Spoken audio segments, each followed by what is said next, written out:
Hello. In the Crown of Aragon, 639 years ago, it was April 1st, 1387. My name is Jonathan Seyfried. I'm a PhD candidate in history at the University of New Mexico.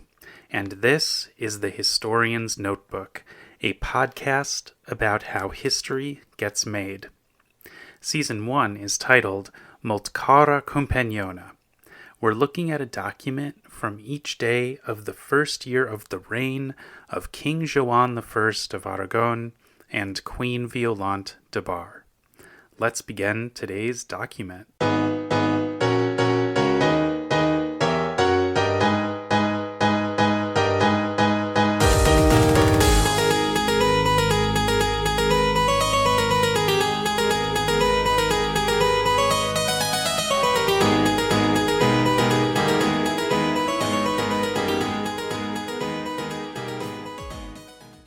Well, the Barbastro saga continues. Alright, let's get into this. It is April 1st, and I don't have any kind of April Fool's gimmick for today. It's all just going to be kind of straightforward here. I was thinking of trying to do something for that, but yeah, sorry. But what we do have is a bit of an explanation for what is going on in Barbastro and how long it's been going on. So this letter, which actually comes before, so these were put in out of order. So the one that I was talking about yesterday from March 31st is actually on a later folio than this one. And my process is that I kind of look at the date first and then, see, all right, where does it fit into my project of doing one document a day? And so I was flipping through this register, clicking through it. And so I saw that the one we're working with today is the Primer Dia de Abril. And so I was like, okay, great, that'll work for April 1st. And there's actually a series of them. And I think I did kind of have in the back of my head, okay, I recognize that Paulares name, but it didn't quite click. And then, so I recorded yesterday's episode, and now today I'm like, oh, wow, this answers some questions that I had just yesterday. All right, Joan is writing to this guy named Paulares. I think it's the same guy, but we have 3 different names. They all begin with J. I know. I don't know if you heard Shadow there, but she was like 3 different names for the same person. Yes, this was a common thing where they would refer to people in the different languages. And so they're talking about the same person. We've saw this with Marti and Martinus. And we've seen it with Joan himself as Johannes for the Latin. I know, it can be really off-putting because on March 25th, the document that we were looking at clearly had this person's name as Jaime because it was spelled Jayme. And now we've got the person referred to as Jacme at the beginning of today's document, Jacme. And by the way, for some reason, the scribe has written over something with the J. What used to be there before the scribe wrote over it was an EN. And that is like an honorific, like Mr. But that's redundant because the first word of this document is Mosen. So the scribe was like, oops, that's redundant, and then just kind of wrote over it. That's kind of a fun little scribal quirk there. Getting back to the 3 names. So we had Jaime on March 25th. We've got Jacme at the beginning of this April 1st letter. And then at the bottom, we have the addressee line as Jacobo. I think that this is the same person in all 3 instances. And the last name is written almost identically to what we saw on March 25th. On March 25th, I was reluctant to call that an R as the second to the last letter, but I think it is. I think it's a Polares. I think this is Polares. So back on March 25th, I think I was saying Palates, and no, it's an R. And in the addressee line for the first letter on folio F37R of Registro 1751, we have Fuit Missa Jacobo Palares, and then above there we have Militi, meaning night, and then Consulario et Promotori. So something like a counselor and pro-notary. All right. We're going to actually be talking about 3 documents today because there are 3 documents that involve Barbastro and whatever his first name is, Palares. So this first one, I could tell that I was not quite getting everything as I was trying to read it. It's in Catalan. And so I did do the usual AI routine, and I did surface some interesting things. So in the second line, the third word is excusa. Excusa, excuse. So there was some kind of excuse made that was unpleasurable, displeasurable, desplacent.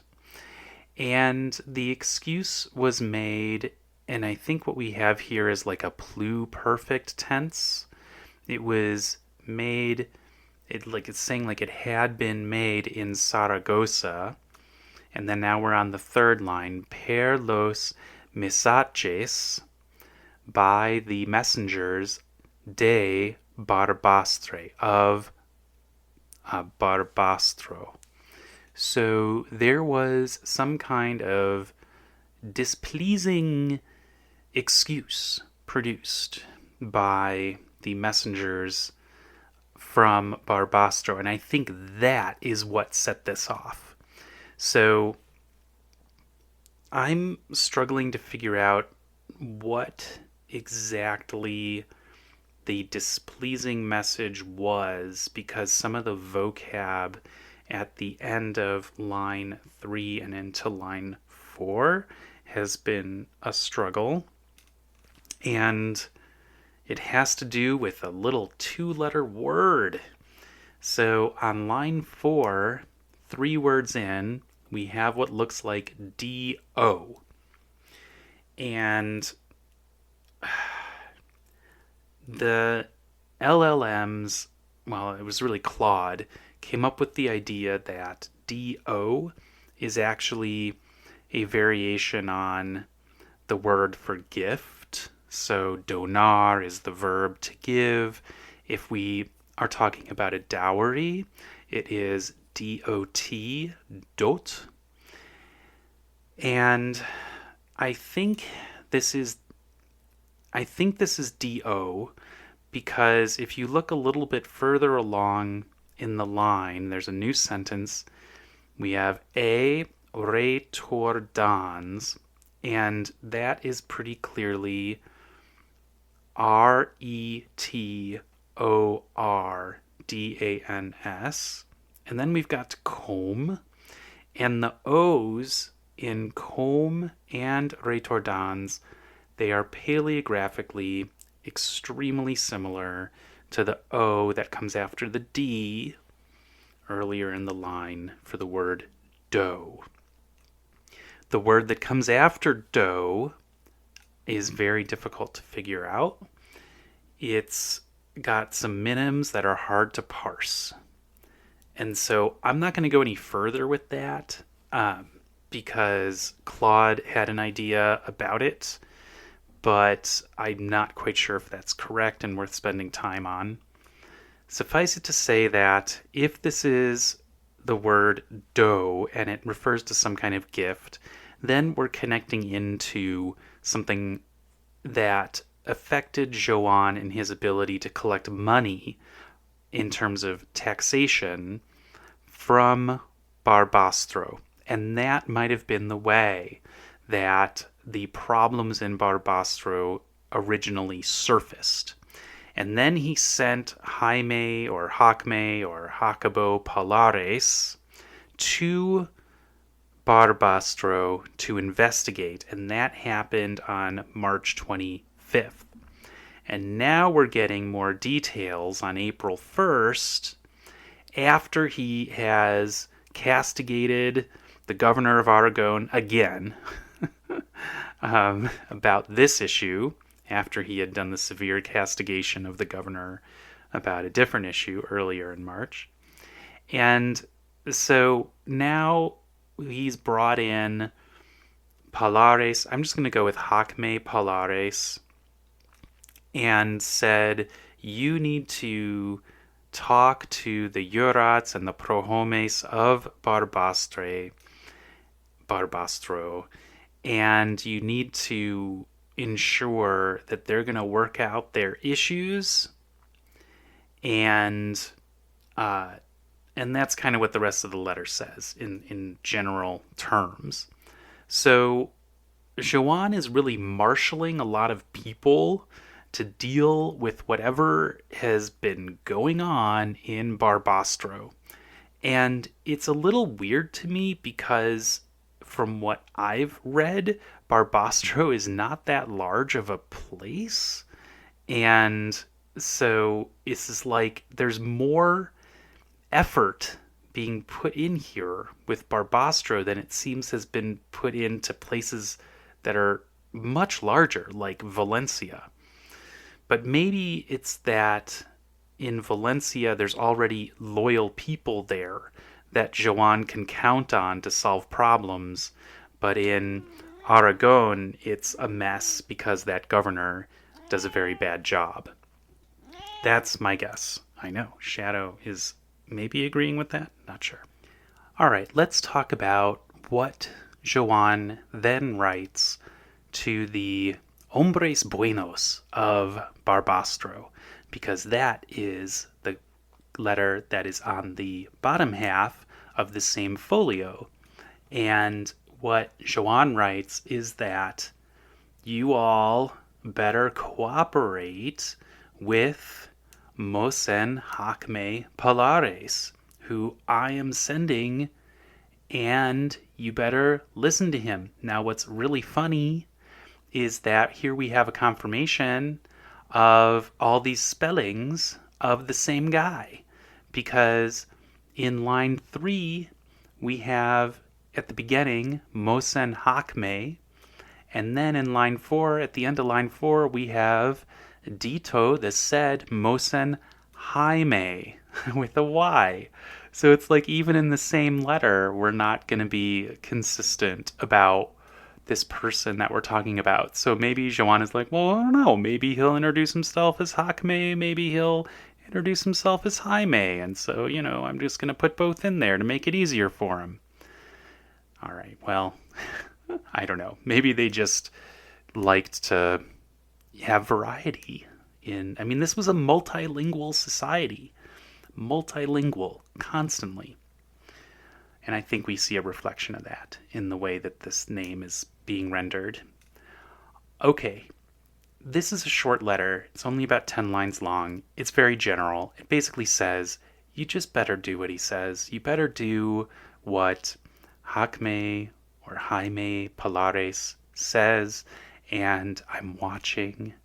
And it's interesting that Joan doesn't mention that he's also written to the governor of Aragon about this, perhaps because Joan's opinion of the governor of Aragon is really low. And he's like, I'm going to send them this knight, Jaime Palares, and that's who's going to get it done.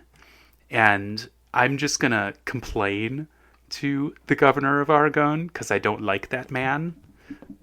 And I'm not going to actually expect him to be the one that gets the thing done.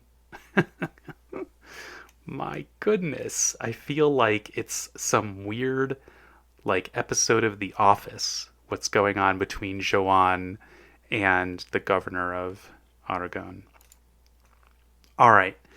The next page, well, it's the verso of this folio. And we have another letter to some other hombres buenos. These hombres buenos are a different town, kind of near Barbastro, and it's called Ainsa. Ainsa. And this is a very short letter, and it basically says the same stuff that Joan wrote about Jaime Palares back on March 25th for the Hombres Buenos of Barbastro. So I think what's going on is that Joan has said, hey, Knight Sir Palares, you're going to Barbastro to take care of this business. You're going to wrap it up. You're going to get me my money. And then your next stop is this other town called Ainsa. And hopefully it will go better for you, because hopefully there in Ainsa there's not going to be some weird feuding going on that is so severe that it makes it into the history books. All right, so we've got 3 different letters, all involving this knight, Jaime or Jacme Palares, and the business in the province of Aragon that the governor of Aragon is not taking care of on his own. So I think we've got a fun little window into the struggles of kingship and getting all of the various towns and regions to do what they're supposed to do, which is send you money and stop fighting with each other. So, yeah. Is Violante involved in this? I don't think so. I think this is firmly in Joan's portfolio, although we did see Violante get involved when there was a problem with Sancho Martinez, the governor of Aragon, earlier in March. So it'll be interesting to see if I can find anything about Barbastro in any of Violante's letters around this time. Thanks for listening to this episode of The Historian's Notebook, Season 1, Molt cara companiona. If you are leaving with more questions than you arrived with, I've done my job. Because remember, the motto of The Historian's Notebook is dissatisfaction guaranteed. Visit the website to see an image of today's document and additional show notes, and listen again tomorrow to hear about the next day in the first year of the reign of King Joan I of Aragon and Queen Violante de Bar. In the meantime, take care.